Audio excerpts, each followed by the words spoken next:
The Watergate scandal revolved around illegal activities linked to President Nixon's campaign, including wiretapping and the theft of documents from the Democratic National Committee. Investigative journalism played a pivotal role in uncovering these illicit actions. In the aftermath, public trust in political leaders plummeted, raising profound questions about integrity and accountability within the presidency. This disillusionment sparked a wave of skepticism towards government power and its operations.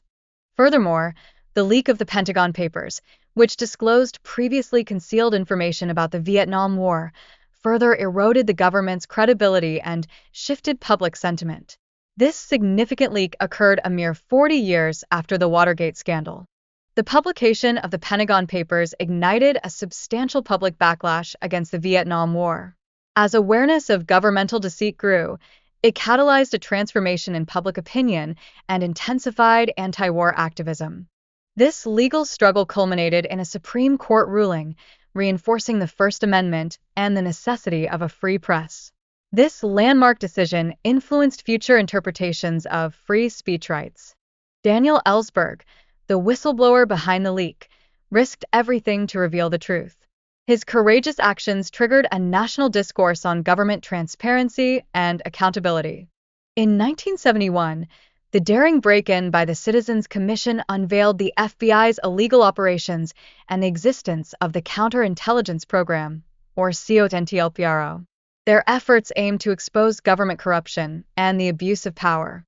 COINTELPRO utilized illegal tactics, including unauthorized surveillance and infiltration, to disrupt civil rights groups, ultimately creating conflicts and disseminating disinformation. These efforts were designed to undermine social movements. The revelation stemming from COINTELPRO prompted the first congressional investigation into U.S. intelligence agencies, marking a crucial juncture in holding the government accountable for civil liberties violations and igniting widespread public scrutiny. The scandal also involved a $400,000 contribution to support the Republican National Convention in exchange for settling antitrust lawsuits, suggesting unethical political influence. This raised significant public skepticism and anger concerning government integrity. Key figures, such as Attorney General Richard Klein, faced intense scrutiny during their confirmation hearings, while his predecessor, John Mitchell, found himself indirectly connected to the scandal. The fallout from these events had lasting impacts on their careers and reputations. Following this, the Koreagate scandal in 1976, which involved bribery and influence peddling, further illustrated the enduring pattern of political corruption in U.S. history. This ongoing narrative raises critical concerns about the intersection of politics and corporate interests.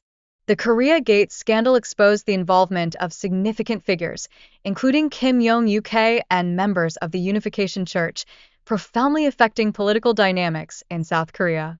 The incident resulted in major legal repercussions for Congress members. Notably, Representative Richard T. Hanna pled guilty and served time, underscoring the severity of the corruption involved.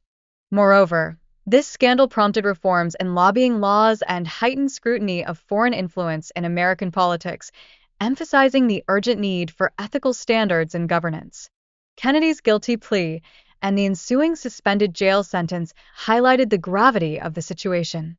His admission of negligence underscored the disparity between public service and personal accountability. This incident not only tarnished Kennedy's reputation but also inextricably linked Mary Jo Kopechne's name to a scandal that overshadowed the Kennedy family legacy, raising pressing questions about the integrity of political figures. Additionally, the House banking scandal revealed similar issues of financial irresponsibility among members of Congress, highlighting systemic flaws in political accountability. This only deepened public distrust in government officials.